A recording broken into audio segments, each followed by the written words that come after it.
I bow to all the seekers of truth. At the very outset, we have to know one thing, that truth is what it is. We cannot organize it, we cannot order it, we cannot conceptualize it, also with our human understanding. It is, it was, and it will be. The essence of all religions, if you bring it down to the one line essence, is this, that seek the eternal and treat the transitory with all understanding about it. The first part is the difficult one. Seek the eternal. Eternal is the truth. And what is the truth? Now, when I am talking to you, you are all very well versed and very well educated people. I have to request you to have an open mind, a scientific outlook. You see for yourself what I say is the truth or not, experience it, and treat all this talk as a hypothesis. And if it turns out to be the truth, then in all honesty we have to accept it.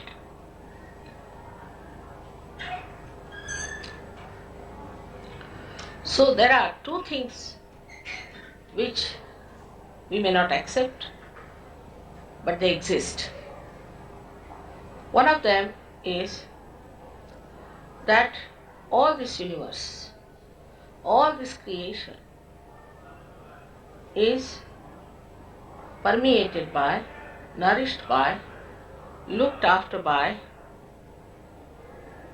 all-pervading power of God's love.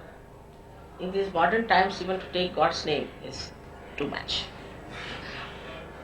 This is called as Parama Chaitanya in Sanskrit language. In Quran it is called as Ruh, in the Bible as the all-pervading power of God's love, or the all-pervading power of divine. What we call as spirituality, divinity, is the essence of that. This is first truth. And the second truth is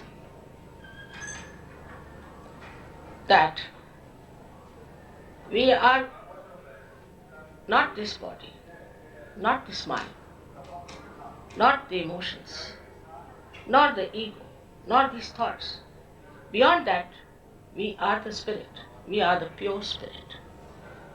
These are the two things said in all religions, whatever way they must have talked about.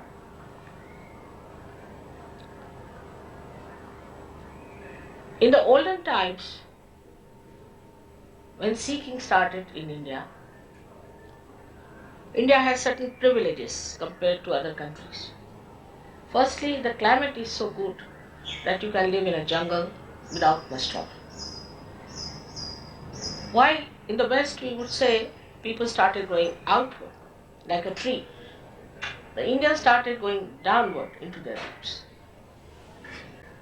And they found out long time back, Sahaja Yoga is not a modern thing.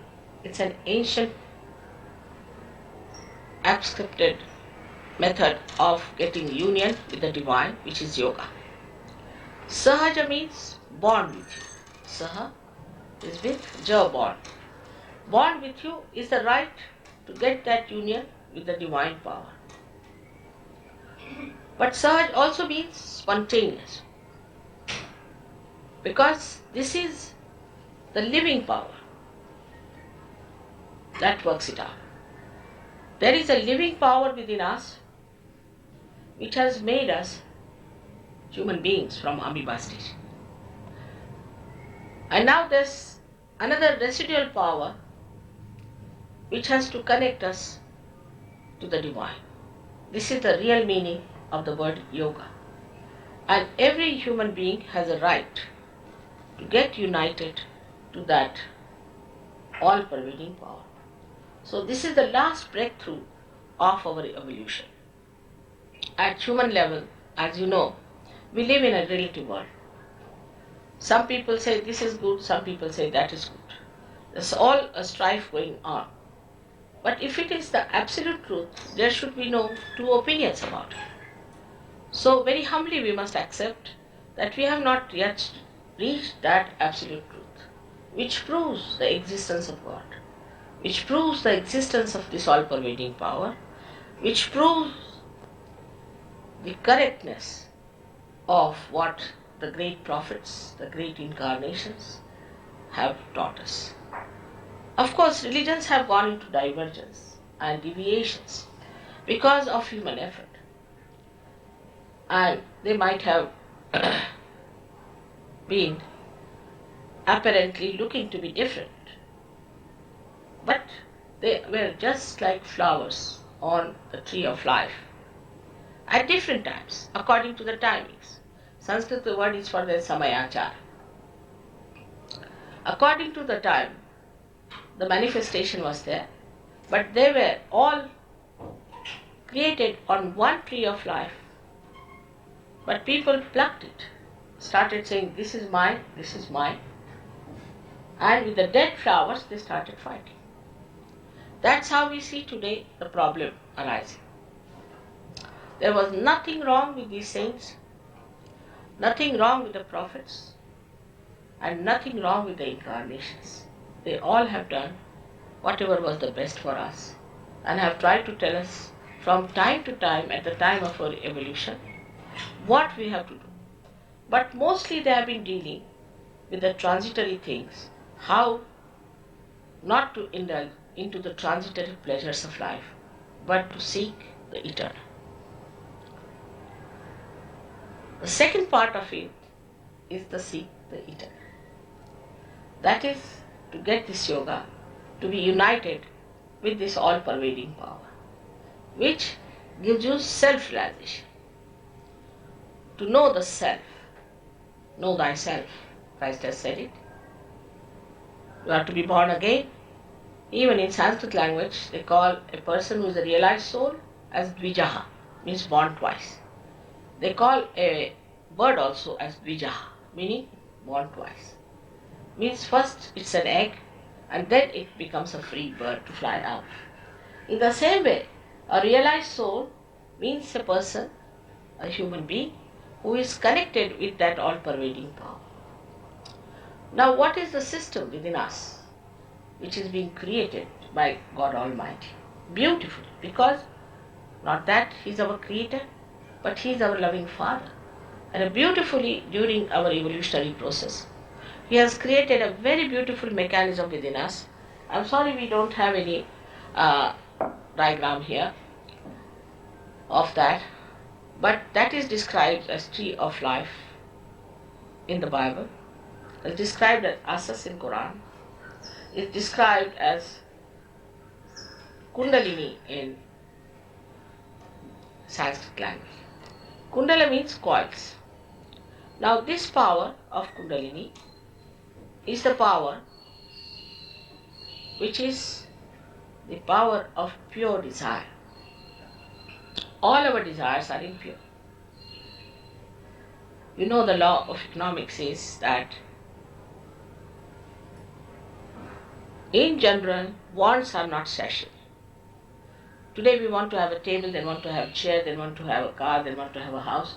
Whatever we get, we are not satisfied with it. We jump from one to another. The reason is whatever we desire is not the pure desire. The pure desire within us, whether you are aware of it or not, is to become one with the divine power. And unless and until this desire is fulfilled, you can never have that satisfaction, that contentment of a saint. So this is the work one had to do. In the early days, thousands of years back, all over the world there were realized souls. You can start right from Abraham to Moses to Confucius. In India there were many great saints, Adinath. From that, Nathpanthis they were called as. Their job was just to give awakening to people. At the time of Rama, his father-in-law was Janaka, who was a king, but regarded as a very detached person, Vaidehi. And one disciple came to him and asked him for self-realization.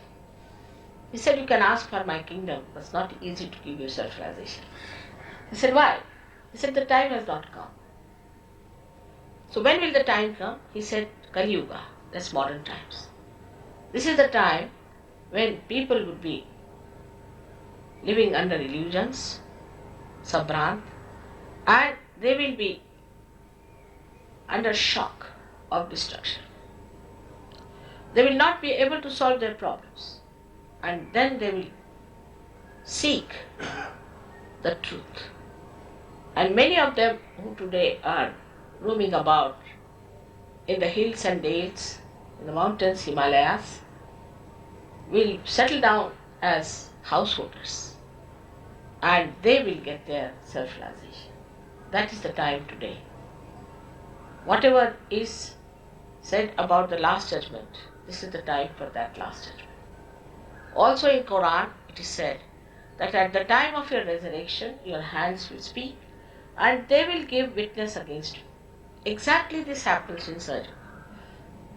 The surah that is in Quran called the Sahaja Yoga. It's surprising how Muhammad Sahib clearly said about it. He also said you won't believe it because you are too arrogant, because you won't be able to see that. You will be moving in another direction of fanaticism. Clearly I said it.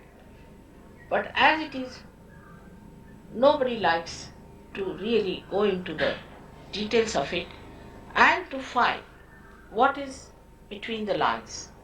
That also is a very subtle thing. For that we have to become subtle beings. And to become that subtle being, you have to get your self-realization. At the time, in the beginning, I would say when they were searching, they went through their sympathetic nervous system, praying to God or doing their Vedas and all those things. And what they saw were the different deities sitting on the different chakras, on the subtle centers. So they started talking about the deities. So people started worshipping the deities. They wanted to have the nectar, the honey of the flower, but they started talking about the flower, worshipping the flower. So some people afterwards found it that it was not proper, like Buddha, Mahavira, Muhammad Sahib, Nanaka. All of them found that it's not proper to talk about the flowers because people get lost. So better talk about the honey. So one was Sakara, that is formless, with the form, another formless. So Nirakara, they started talking about the formless. This was also talk and talk and talk. But to reach the honey, you have to be a bee. And that's what his self-realization is. Now this Kundalini is placed in the triangular bone, which is called a sacrum in the medical term. In Latin, sacrum means sacred. That means the Greeks knew about it. Otherwise, why should they call it a sacred bone? This Kundalini is awakened as a living process, like the seed sprouts when it is put in the Mother Earth. Spontaneously rises, passes through 6 centers. The 7th center is below. And the 7th center is responsible for our excretion. It stops its function when it starts rising.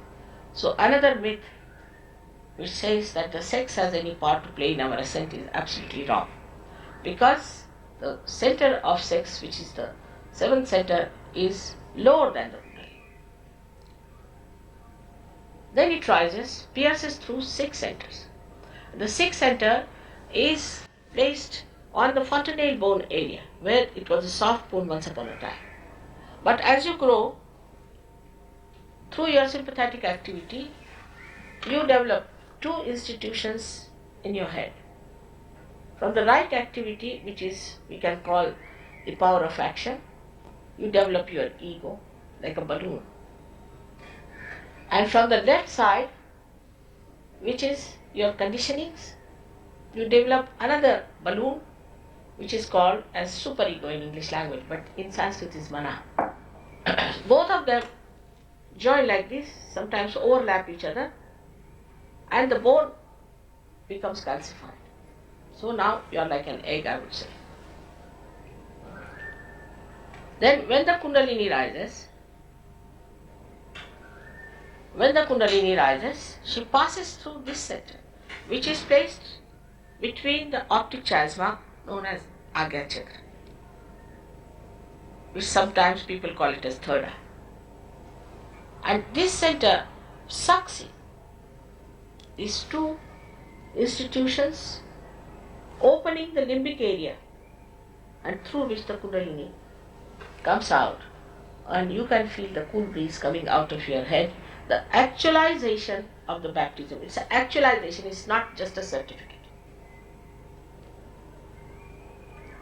So like every instrument has to be connected to the mains, you get connected with that subtle energy.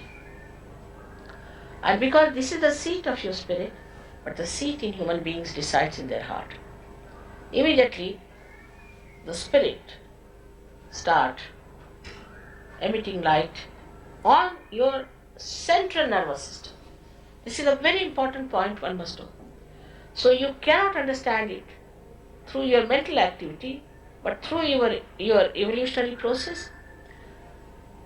You manifest a new awareness on your central nervous system.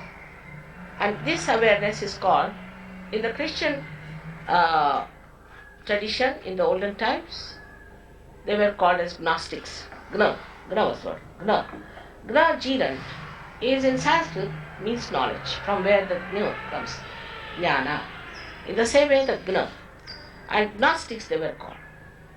And I am sure you must have read the book of Thomas, who wrote on his way to India, and where he has flouted many theories of Christianity also. This Gna or this knowledge, Jna, is the same as Bodha in the Buddha tradition. Is to know on your central nervous system, is an experience. Is not through your brain, not with mental activity, but on your central nervous system. In the Vedas, the first verse of Veda is that you have to know it in a Veda. Veda means also to know on your central nervous system. All these scriptures aim at knowing this all-pervading power on your central nervous system. For example, now we are human beings. We are much better off than animals. Supposing you want to take a dog through a dirty lane, he cannot. He can easily go. Or a horse, he has no problems. But we cannot pass through that, because we have developed certain subtler senses within us. But once Kundalini rises and you become a realized soul, then a new dimension of awareness develops and a widening of your awareness. First thing that happens on your central nervous system is that you become collectively conscious. It's said by Jung. Jung has said it about it, that you develop collective consciousness. You develop it. It's actualization. It's becoming. It's not just that I say that all right, we are all brothers and sisters. We are part and parcel of the whole. By saying that doesn't happen. But you have to become. It's a becoming. It's a happening within us. So you can feel on your fingertips your own centers and the centers of another person. Very easily. Even children can feel it. This is the first awareness which we can understand. That happens. But when the Kundalini rises, she passes through a portion which we call as void. It's not the same as Zen, it's different type. Is here in the portion which we can call as the ocean of illusion. It enlightens 10 valencies within us. Human beings have 10 valencies, while you know that matter has 8, animals have 9, and human beings have 10 valencies. These are 10 dharmas, means these are 10 religions, you can call it, or the 10 commandments within us. They just get enlightened, and you become a righteous person. Like any saint, you become righteous. Nobody has to tell you, don't do this, don't do that. You just become.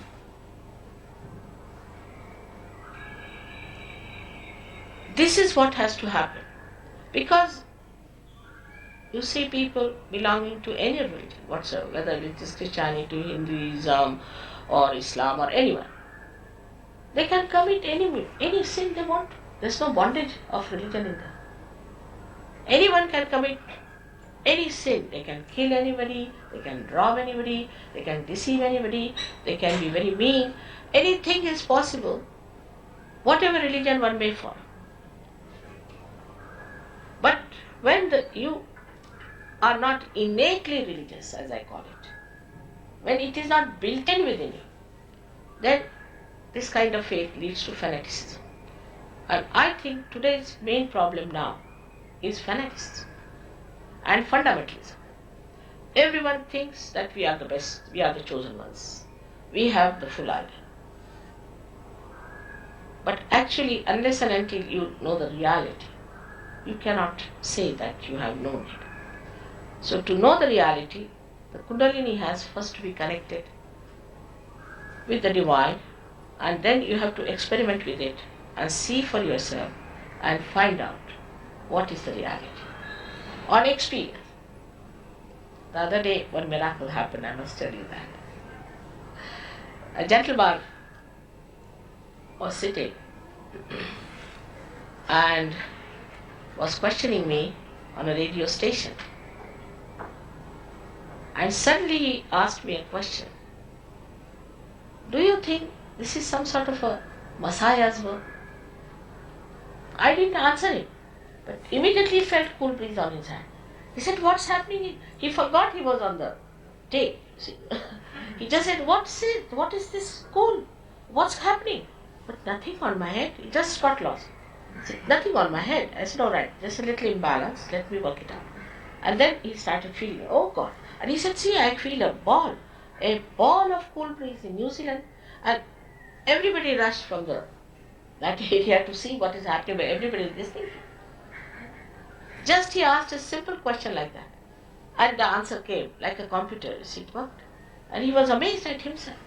So this is something one has to realize, that this is the power that really does everything.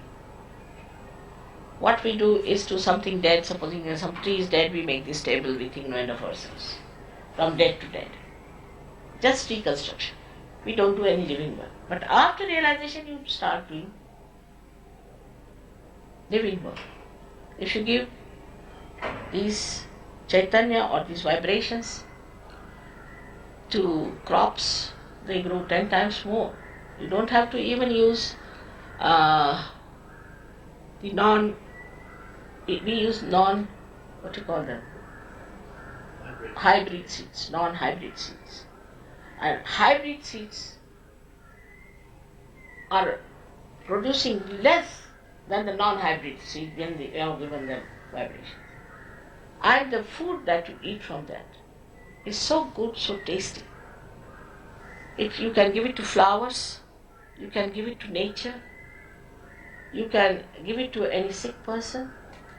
When the Kundalini rises, automatically you develop your own balances. And that balanced life manifests outside. Now this ecological problem can be solved as soon as human beings get transformed and develop their balances. Because we are imbalanced, that's why the nature has gone into imbalance. Nature is not in an imbalance. Poor thing is trying to maintain somehow balance despite all our hectic efforts. So our balances has to be established.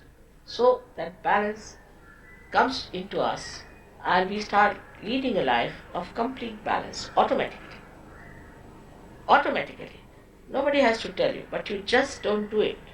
Just become that. Then another thing you can do living work is that you can raise the Kundalini of any person. Like one enlightened light can enlighten another person. There has been lots of misconceptions about Kundalini. And I've read them and I was amazed because these are most unauthorized. These are all modern stuff that has come from somewhere. I think it's all a money-making propositions, perhaps. Because nowhere in the ancient books is written that Kundalini has any problems or it gives any trouble. One great saint called Ramadasa, who was the guru of a great king called Shivaji, he was asked, how much time does it take for a Kundalini to rise? So he used the Sanskrit word takshan, that moment. But there should be a person who is authorized to do it from the divine, and there should be a seeker of truth. Otherwise it won't work out for years. So nowhere in the ancient books we have Markandeya's, which we can say thousands of years back has written about Kundalini. We have Adi Shankaracharya, all of them. Nobody has written anything like that. In the 12th century, Gyaneshwara has written about Kundalini. Nobody has said it is dangerous. This is a modern stuff, I think, coming from Germany. Because Germans came here and somebody told them something and they have written down. It's most unauthorized and wrong. Now there are 40 nations which are working outside. 40 nations. And nowhere we have found this kind of thing that is dangerous, this thing happens, that thing happens. Nothing of the kind. On the contrary, people get physical fitness, mental fitness. We have got 3 doctors from Delhi University who have done their MD with Sahaja Yoga and have proved that with Sahaja Yoga you can cure very incurable diseases. I must tell you a very great news that in Perth, husband and wife who had AIDS got cured in this tour of mine. Just by their own powers. You don't have to do anything about it. Their own powers. Just worked out. I hope they keep up. We had cured one other gentleman here, Mr. Granby, last time when I came here. But he had no willpower to continue with it. If he had little bit put attention to it, he would have been all right. And his father is very sorry that he went back to the same bad habits and he got it back. So many things can be explained about things which we do not know, about the soul, about possessions, about evil forces, all sorts of things one can see once you get your self-realization. Before that, we are in a confused state. And that's why they say that when the spirit shines, there are 3 things which manifest within us. One of them is the truth, that you know the absolute truth. On your fingertips you can ask any question. Is there God? The question, answer is yes. Start feeling the cool breeze. Somebody who says he's a saint, alright, just feel it. You might get heat. You might even sometimes get a little blister from some horrible person who is just a money maker or a sorcerer trying to say that he's a saint. So that's how you develop the absolute on your central nervous system. As I can feel this glass, you can feel a person, his centers. Sitting down here you can, it's at an evolved state, you can feel anybody's centers. Just you have to think about it. It's like a computer. You are all divine computers. Fantastic things. Which thinks and which produces results. Which you have to be. We should not in any way have our estimation very low. Actually, we are made human beings to be something very great, and we are that. But there's a little gap which we have to cross. Like in our Indian village, if I take a television and show them and say that, see, in this television you can see pictures from all over. They say, what? This is just a box. How can we see something in it? And you put to the mains and then they can see how fantastic it is. In the same way, we have to know our potential by being connected to the mains. And then you'll be amazed that we are great. All of us. Especially the seekers of truth have the first right to get their yoga. But if you are still indulging with your mental things and you are want to have your mental acrobats, still busy with all that, then Divine says, all right, go ahead, try some more of this. We'll see it next time. But you don't have to have blind faith for anything. Blind faith leads to fanaticism. You shouldn't have blind faith at all. You have to experience. And after experiencing, if you do not have faith, that means you are not honest. This is a very simple method which works out. And you are all capable of getting that. And you should not miss the point. I don't know, because I've spoken on this subject so many times and it's such a vast knowledge. There must have been at least 3,000 to 4,000 tapes of mine in English language alone. So in this small lecture, I cannot cover all the points. But I would like to have a discussion, or if you want to ask me questions, it will be better to give more time to it. But you have to know that I'm not here to sort of ask for any votes or ask for anything.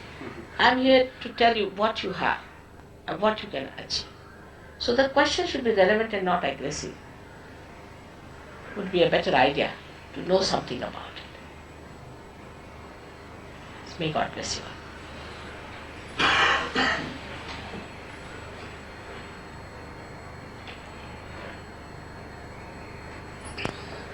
Stephen, you'll have to see, I'm rather bad at Australian English. So I'll mediate. Yes, you please tell me. Feel free to ask any questions. And those who are uncomfortable standing, you may want to sit down somewhere.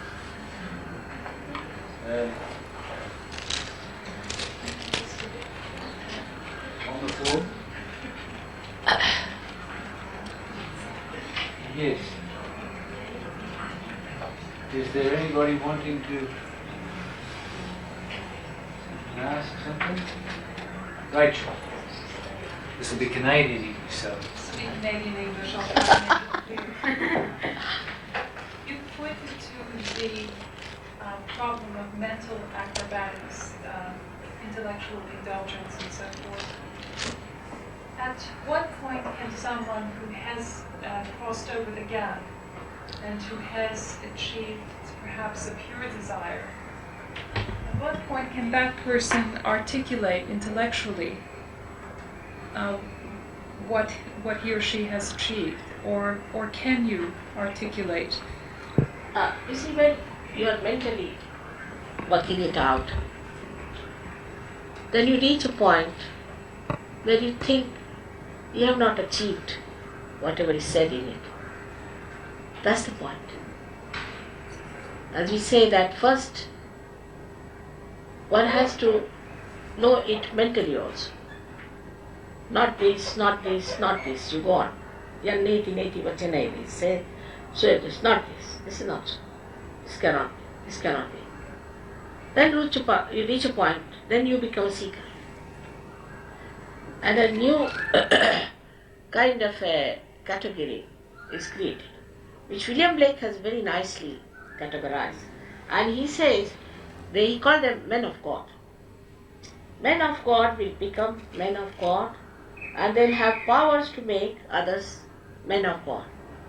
He was really a great, great poet 100 years back. But people thought him to be mad, I tell you. They thought him to be mad because it has happened with all the saints, because they are on a different level, you see. Even Kabira has said, how am I to explain the whole world is blind, Sahajayoga. The whole world is blind, how am I to explain to them? They feel so frustrated sometimes. How to explain? So on mental level, as I have talked to you, I have explained to you in a way. But still, it has to be your experience. You shouldn't believe in me blindly. It's not proper. You have to experience. Some people have said that the moment you describe and articulate your enlightenment, you're actually not enlightened, and that it actually is contrary to enlightenment to talk about it. How do you feel about about You those. see, these are all money-making propositions. Most of them don't know anything about it. So they just say, because see, if you start an organization, oh, I have such an organization, this and that, then people say, all right, then raise our Kundalini. No. Kundalini, you just don't talk. It's a very bad thing. In Ganeshwari, which is one of the greatest books I think written about Gita by Ganeshwara, at the age of 23 years, imagine what a tremendous genius he must have. And in the 6th chapter, he described everything about Kundalini.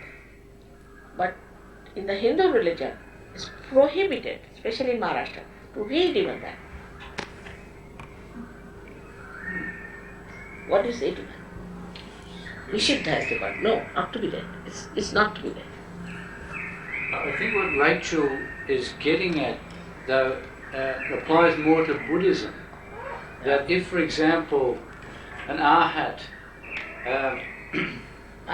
said, look, I've attained to nirvana, I've been enlightened, then even within the community of bhikkhus or the whole sangha, they would laugh and say, oh, it can't be, because you're articulating it, you're saying, I'm enlightened. It doesn't go with enlightenment. So there is a difference between that position and the way you're talking about realization. Not at all. It seems. You see, early Buddhist, my son-in-law has written a nice book about Mansarovar and this thing, and he went round and he has studied Buddhism and he has gone to the caves where the earlier Buddhists lived. And they just talked of spontaneous awakening and experiences like the Thomas has talked. But this is a much later thing when the quarrel started with Mahayana, this, that. They formulated it, organized it, and this and all that. But actually, if you see to it, Buddha himself is one of the part of the Kundalini. We have to use his name. He is the one who controls our ego in evolution. Now when they say, Buddham Sharanam Gacchami, means I surrender myself to the enlightened. One, Buddham Sharanam Gacchami. Then they say, Dhammam Sharanam Gacchami. Dhammam is that Valency business I am talking about. That I surrender myself to my Valencies, my Dharma.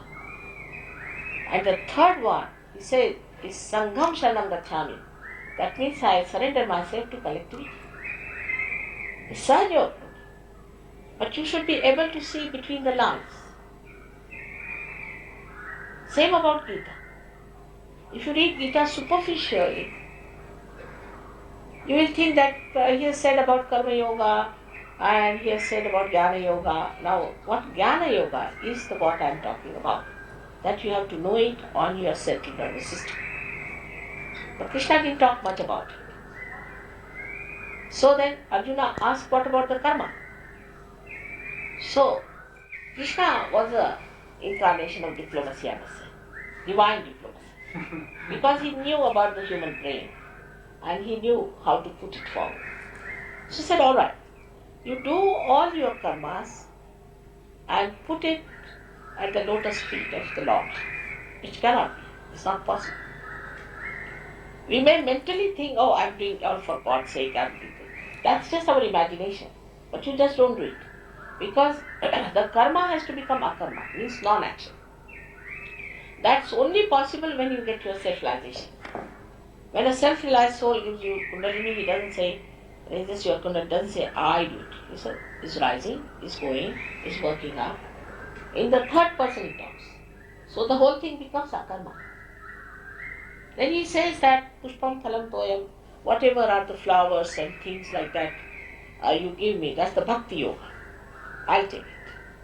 But he uses only one word on which he has made everybody dance. And that word is ananya. Ananya. When there is not the other. When you are united with me. But people say we are doing ananya bhakti. And then you find such horrible things. These people who are devoted and doing all these things, taking ganja, taking this, how can they do it? People can't understand, so it is not Ananya. Ananya is only possible when you get your self-realization. Otherwise not possible.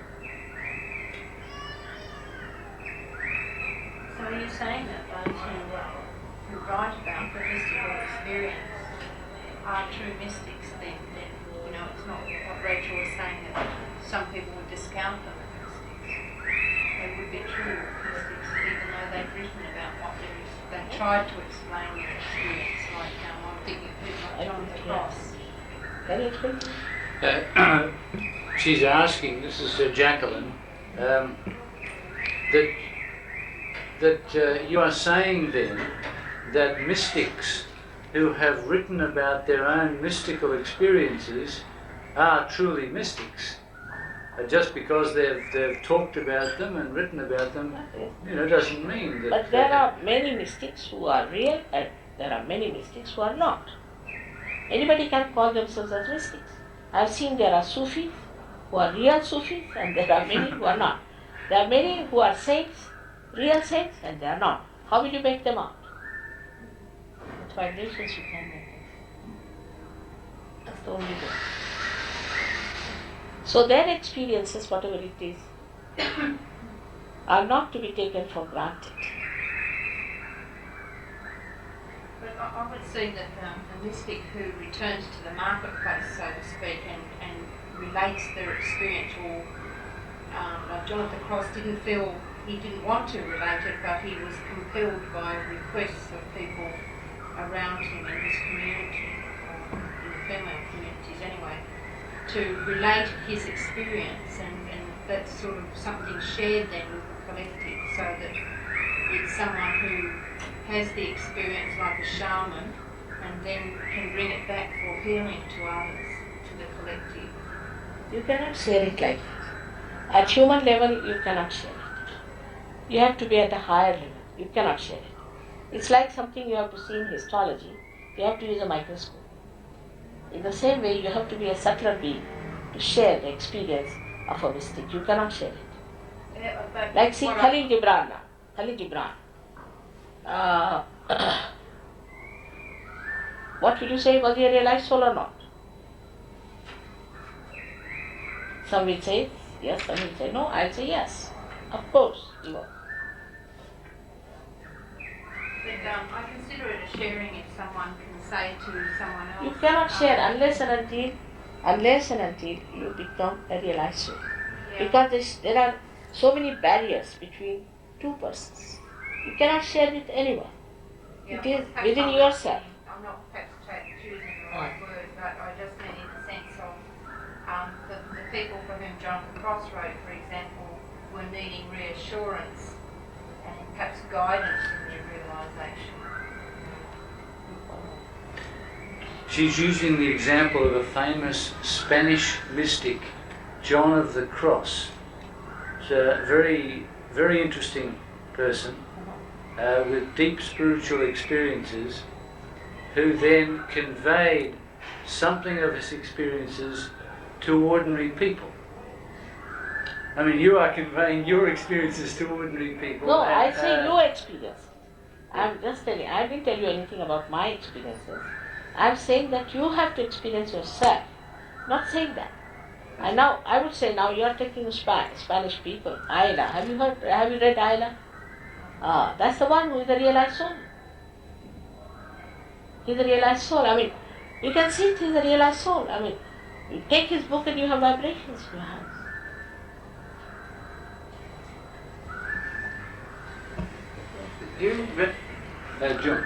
Do you realised souls ever feel moved to take a leading part in public life?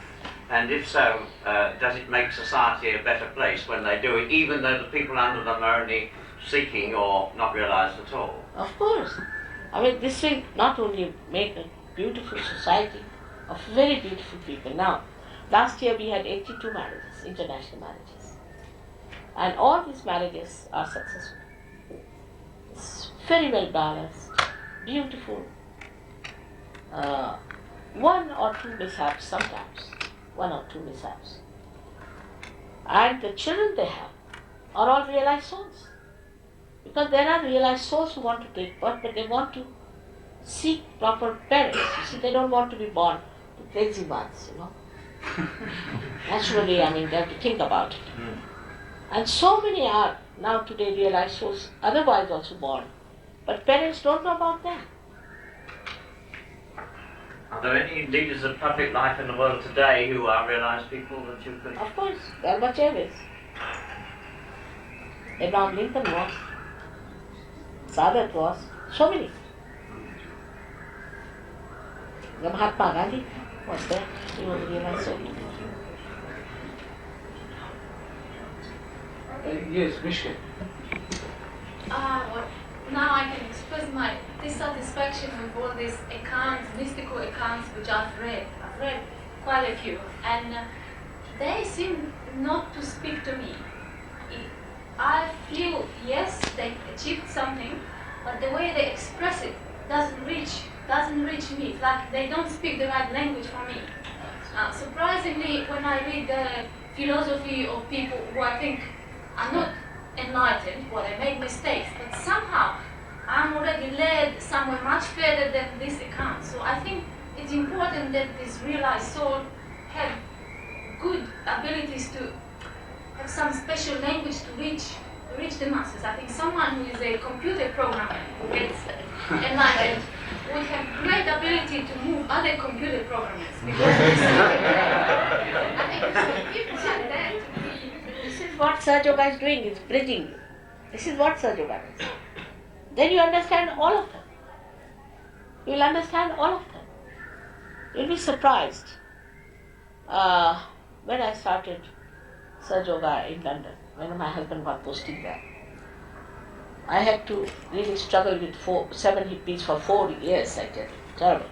They were all very well educated people from Cambridge, this, that, all very well educated, had become hippies.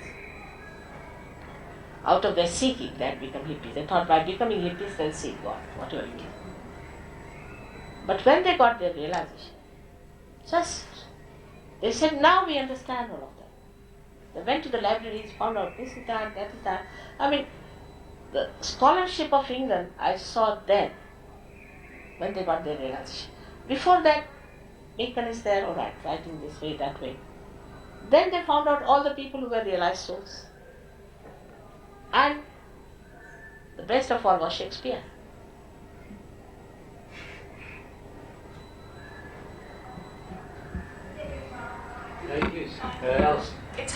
It's a little hard for me to hear everything you say. I'm sorry.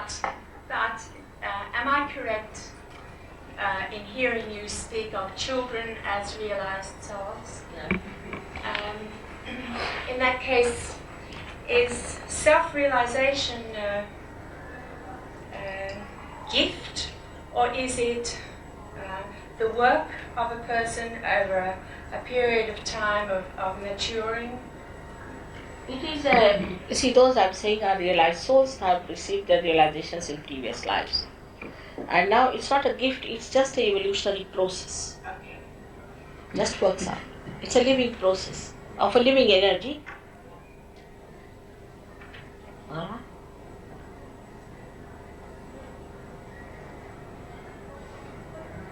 Yeah. Glenn. I'm just wondering if you think there's a difference between the Eastern and Western psyche, and if you do, what would you think the differences are? Yeah. Now the Western movement has been outward, like a tree. The whole civilization grew, but it must seek its roots. To my eye, there's not two things, East and West. The roots are the same as the tree. And if the tree does not find out its roots, it will be destroyed. Both are essential, complementary to each other. But because, as I told you, the climate in India has been quite kind, they went more into the search of themselves. Why are we here? Instead of fighting the nature, but if you see in London, if you have to go out, you take at least 15 minutes just to put on all your weapons to fight the climate there. But In our country, you can just walk over, no problem. So we didn't have to fight the nature. So that question was over.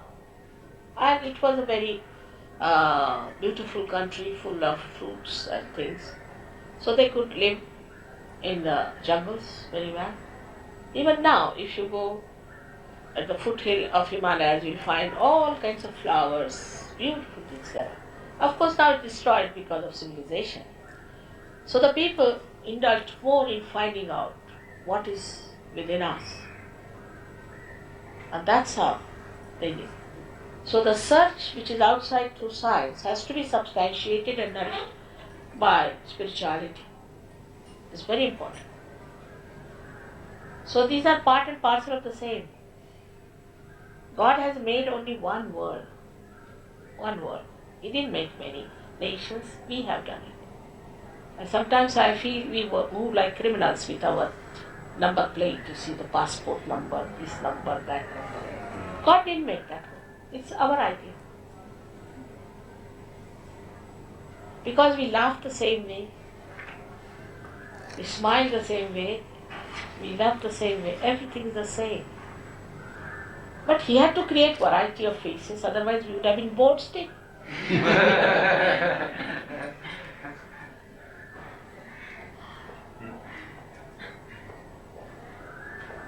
You'll be surprised we have those 40 nations, I said, especially Russians.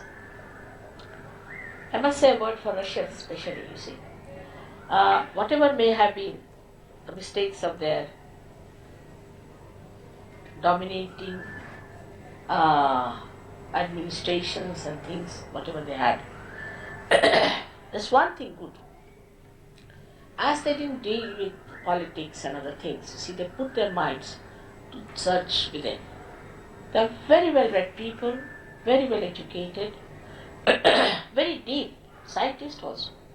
But all of them have one mind in the science and another mind towards the spirit. And I was amazed when I went there to Leningrad. I had never heard about it because there are no books available on Sahaja Yoga, or I've never written any book so far. There were 2,000 people sitting outside and 2,000 inside in the hall. And after the lecture, I gave realization there. Of course, this realization works out en masse. And when they came out, they all asked me, Mother, what about us? I said, I'm sorry, the hall is small. If you can come tomorrow in this ground, I'll be here. Next morning I went there, the 2,000 outside ones and inside ones all were there. Listen to me. And now it has become sort of an, you can say, a kind of a big wave of such. They sent their people for filming in India, and they have accepted us as an independent organization for medical treatment, for education. They are going to give us a big house, everything, I mean, whatever we want. The government. So sort of they were just waiting for it. Just waiting for it. Yeah? We're getting around to the same people who would like to ask questions again, but that's fine. But is there anybody else liking to ask a question? I didn't explain earlier that the mother is a medical doctor, so there may be questions, say, connecting, healing Yes. with what she's talking about. And since she's talked about politics, I forgot to mention that she is the wife of, I think, the senior most public servant in the The United Secretary General. Nations. He's the senior most Secretary General of the Yes. UN. Of the United Nations. So if you like to ask about politics even, she's very well informed about the relationship, what she's doing in politics. And on top of that, I forgot to welcome It's not those a who difficult have come from within the Sahaja Yoga community. I welcome you all, those who've come from that community who may have particular questions that they'd like to ask in this context, and by all means feel free about that. Before we get back to those who want to ask the second questions. Anybody? John? In all of our experiences, generally I find I've explored experience to some extent, my experiences seem to be limited by my my senses, my physical presence here.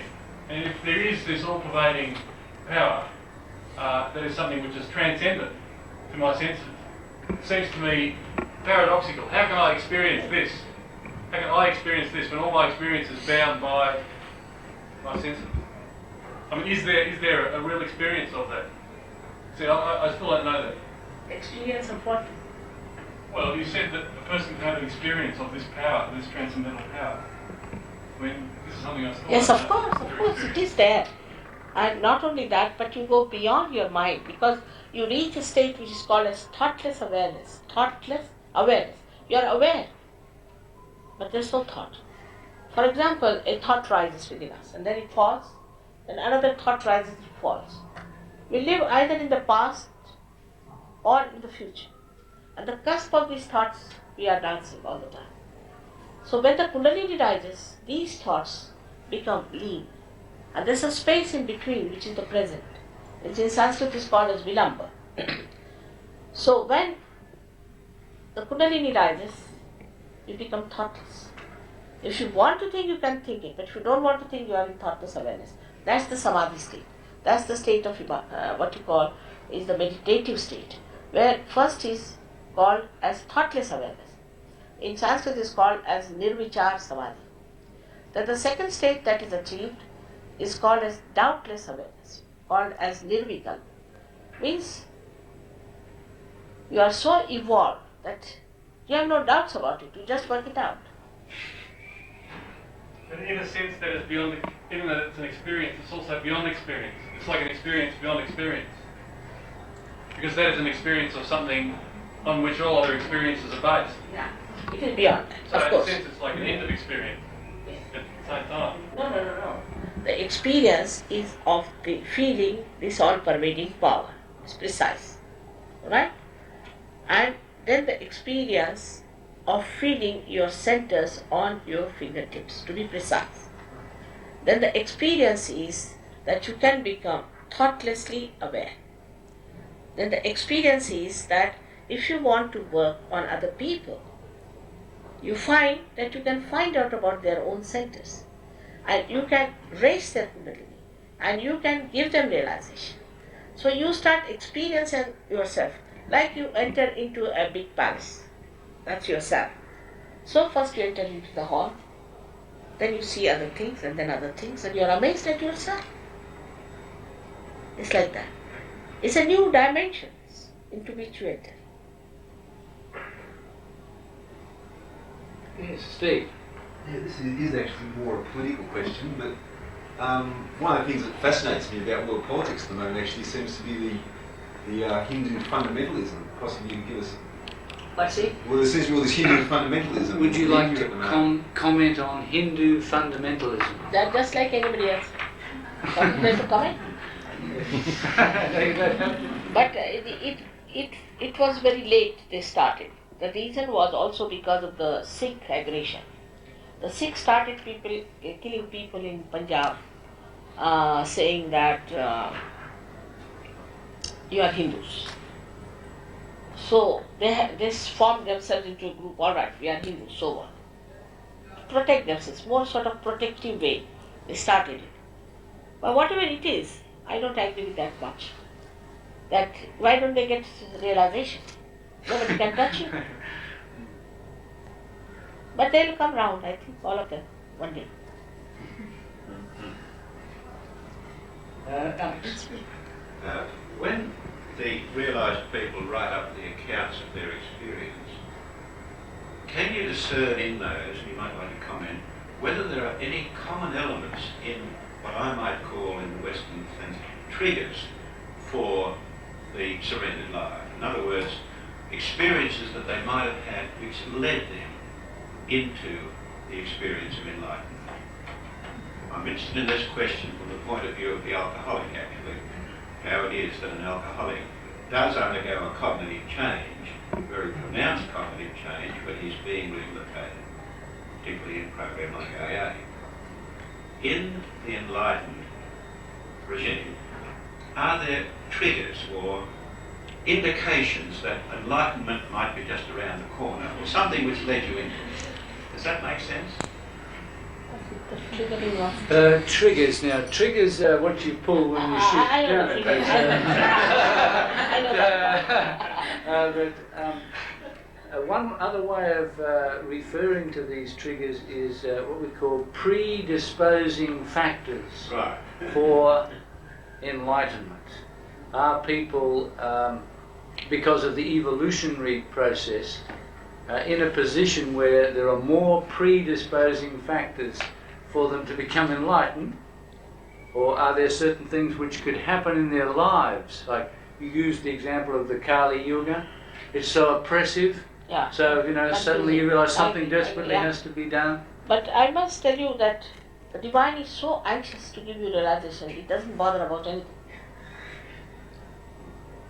And we can compare our evolutionary process to a spacecraft. In a spacecraft like Sputnik or anything, there's a container, first container, and it has containers in it. So the first container containing all other containers will rise. But when it goes up to a point, it has a certain velocity, and then, as you say, triggers. Means there's an explosion, and the second container is thrown with a much greater velocity. Like that it happens. Now we are as the last container, we think, and the triggering is so fast. I myself amazed at the working out of this. It is not bothered as to what you have done, anything you have seen, so-called, your guilt is all nonsense now. Everything is absolutely nonsense. It just works out. You don't have to do any cleansing, nothing of the kind, it just works out. It's like a torrential, you can say, a rain of the grace. It is happening. There are no common indications. No, It's just no. okay. Nothing of the kind. Nothing. Okay, so, yes. As a practicing Sahaja Yoga yogi, I've experienced the benefits of thoughtless awareness and the benefits of Sahaja Yoga. What or how different would my life be or my experiences be when I've attained doubtless awareness? Is that the aim also of the Sahaja Yogi, to strive towards doubtless awareness? And then how different or what changes would I experience in doubtless awareness when I am a practicing Sahaja Yogi?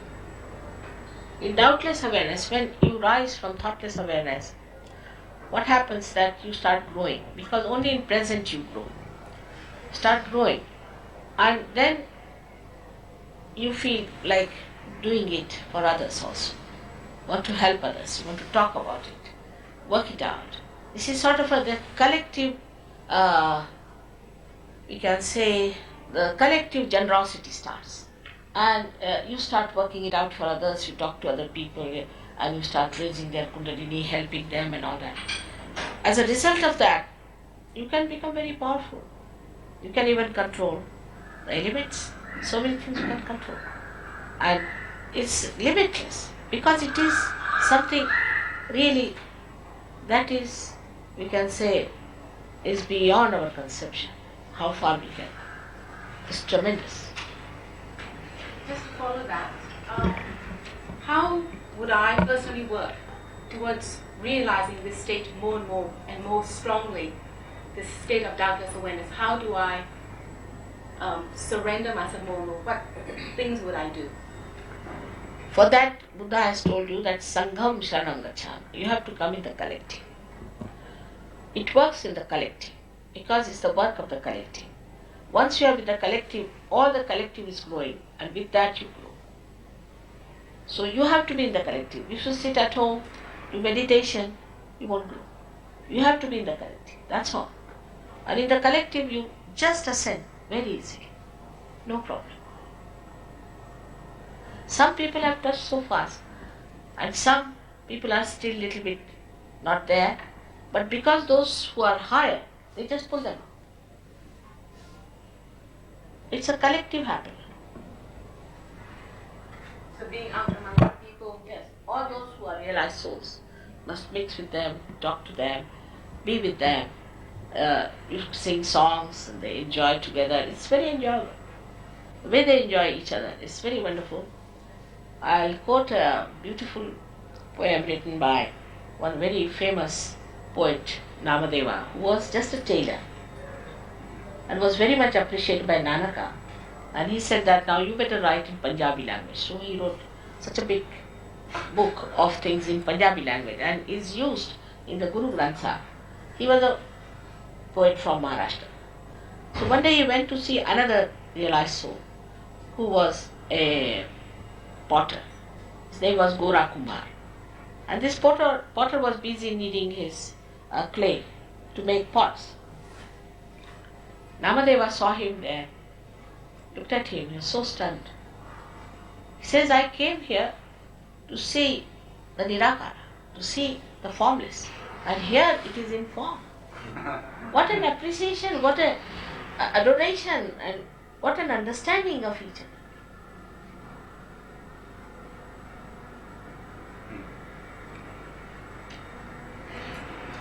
But they were so few. They were all tortured and troubled, I must say, terrible things, because people didn't understand them. And whatever they say is the truth. Every word that they say is the truth.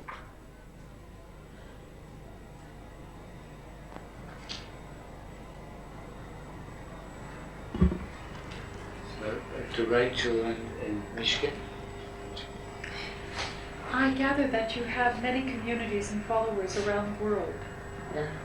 I wonder if you could tell us a bit about them. How many do you have? When did it start? When did you become at the head of a movement? I'm very bad at accounts. That's one thing I'm hopeless, I tell you. Really, I don't understand accounts. I don't understand banking. I cannot sign a check. I'm so hopelessly bad. And I just don't know how I don't know these things. How to keep an account. Could you perhaps recount how you became aware that you had something very special to teach to others? And I was born like this. Just born. And you always had a following? I mean, my father was a realized soul. So he understood it. And I met some saints also. But nobody was so anxious to work it out because they were frightened of society. Most of them had disappeared to Himalayas or some places and they wouldn't come down. They said it's a big venture, you try, your luck.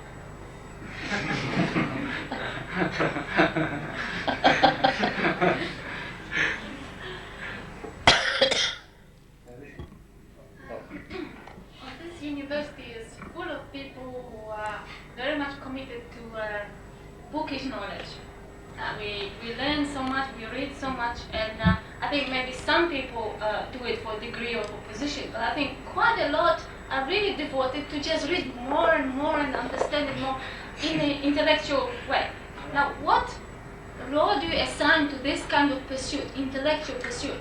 Because if you ask people if they want to be realized, maybe they say, not really. But they pursue the books. So what do you see, what's the role of pursuing text and books? You see, if you read books only, then you get lost in the words, not in reality. And we had so many like that. See, great scholars, very first class first, and PhDs and MADs, all kinds of people came down to serve. Very learned. But there was one thing common about them. They had a kind of an intelligence to see that there's something beyond. That's all. And it clicked with them. So many of them. So it's not difficult. You have not wasted your energy at all. But it's like whatever you have read has to be reread with a torch in your hand. There is one gentleman called as Yogi Mahajan. He's a lawyer. His father was the chief Justice of India, of the Supreme Court, very learned person.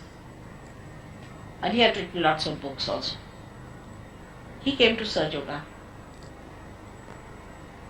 So then he wrote another book called as Gita Enlightened. Now there's another Muslim gentleman in Paris, Jamel his name is. He's an aeronautical engineer. He's writing Quran Enlightened. There's somebody else who's writing Bible Enlightened. Their education is not wasted.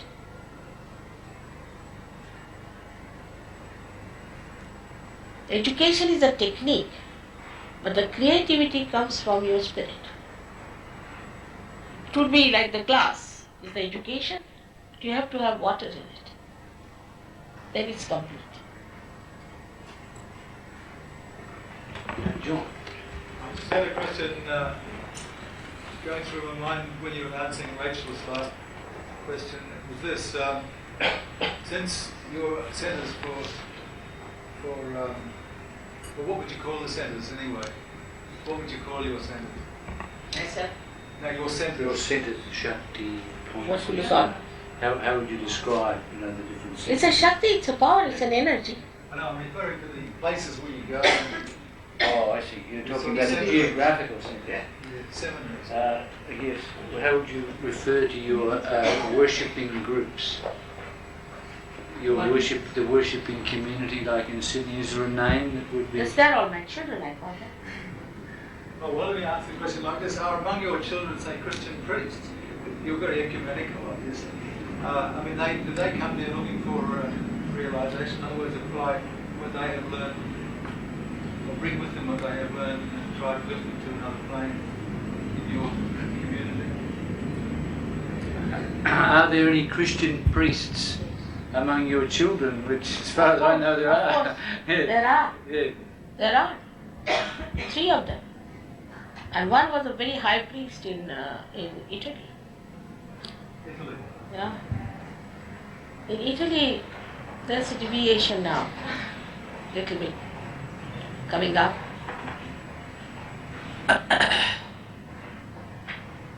Recently, I read a book about when Christ was in India.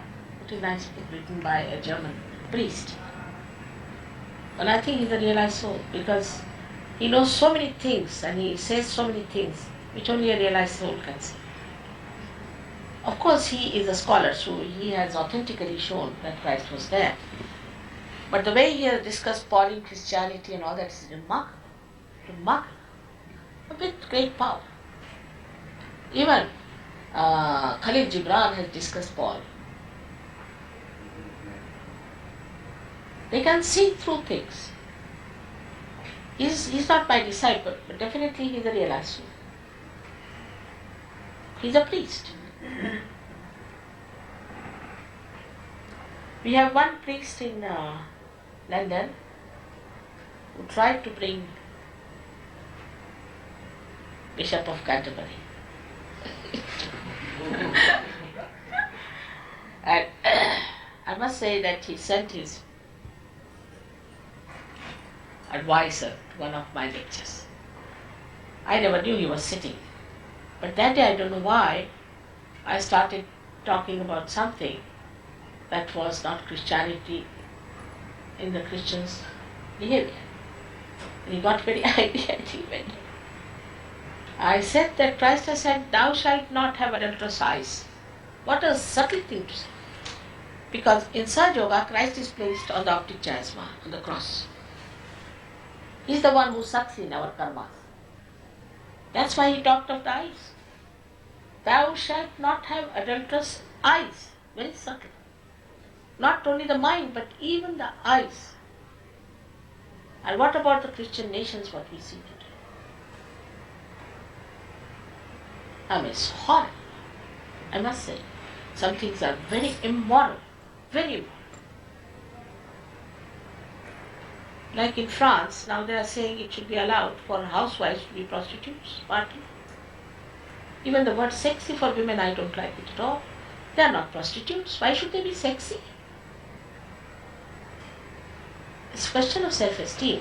I mean, if you call any Indian woman sexy, she will just slap you. She'll be so angry for such a thing. She's not a prostitute. So the whole society which is coming from Christ is going towards where? They are worshipping Freud, not Christ. Freud is their guru, not Christ.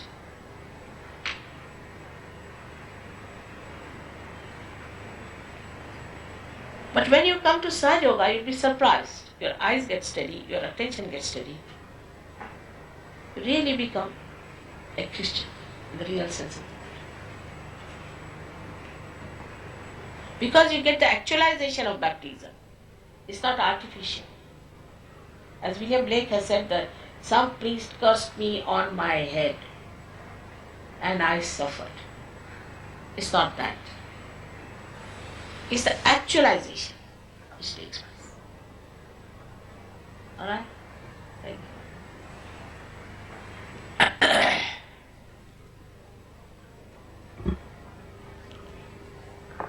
So this is All good right. time. Yes, good time. Thank you very much. Thank you. I hope you will come to our program, which we are having, I don't know where, again the same problem. They just fix me like plug, and I don't know where I have to go, what I have to do. They push me in the car, they push me in the Well, the program is tomorrow night at the Hilton Hotel Ballroom at 7:30. Rather too posh for me. Hilton Hotel. Alright, must be some reason. And Saturday night, there are two programs, one following up at the same venue at the same time on Saturday night. Please make it convenient to come. Because I'll come only after 1 year here. And I hope all of you should get your realization. It's very important. And then you will understand between the lines, the enlightened scriptures.